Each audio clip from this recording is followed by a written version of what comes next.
민주당과 정부, 청와대가 국회에서 검경 수사권 조정에 대비해 경찰 개혁 방안을 논의했습니다.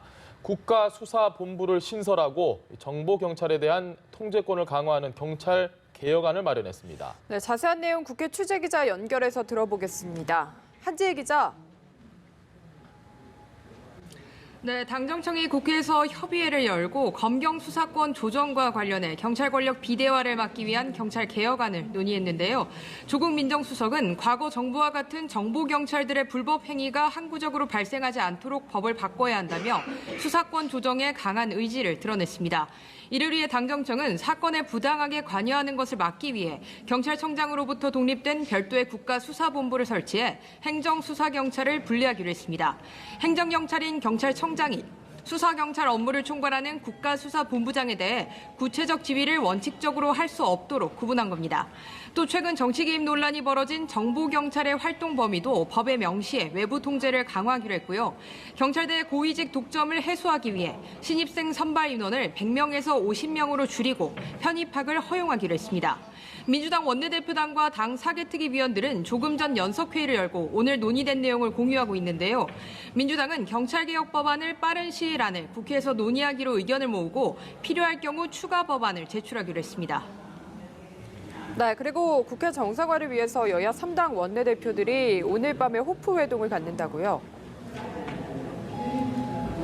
네, 그렇습니다. 민주당 이인영 원내대표, 한국당 나경원 원내대표, 바른미래당 오신환 원내대표는 오늘 저녁에 맥주를 곁들이면서 국회 정상화 방안을 논의할 예정인데요. 민주당 이인영 원내대표는 여야 원내대표가 국회 정상화를 위한 마지막 지혜를 발휘할 시점이라며 맥주 호프가 아니라 희망 호프 미팅이 되길 바란다고 강조했습니다. 일단 여야 3당은 민생법안과 추가 경정 예산안 심사를 위해 국회 정상화가 시급하다는 점에는 동의하고 있습니다. 하지만 국회 정상화의 조건을 둘러싸고 이견이 큰 상황인데요. 회동을 앞두고도 여야는 5.18 진상규명과 경제 위기를 놓고 팽팽한 대치를 이어갔습니다. 민주당 이해찬 대표는 5.18 민주화운동 진상규명과 망원 의원 징계를 매듭지으라며 한국당에 대한 비판을 이어갔습니다. 그러면서 여야 3당 원내대표 회동에서 추경안 논의를 주문했습니다. 이에 대해 한국당 나경원 원내대표는 새만금에서 열린 현장 최고위원회 회의에서 묻지마 추경은 경제 파멸 정책이라고 맞받았습니다. 이어 생활비를 걱정하는 국민들 앞에서 슈퍼 예산 편성과 선거 추경을 운운하는 것 자체가 폭정이라고 날을 세웠습니다. 바른미래당 오신환 원내대표는 일회성 이벤트가 아닌 국회 정상화 물꼬를 트는 자리가 되어야 한다고 강조했습니다.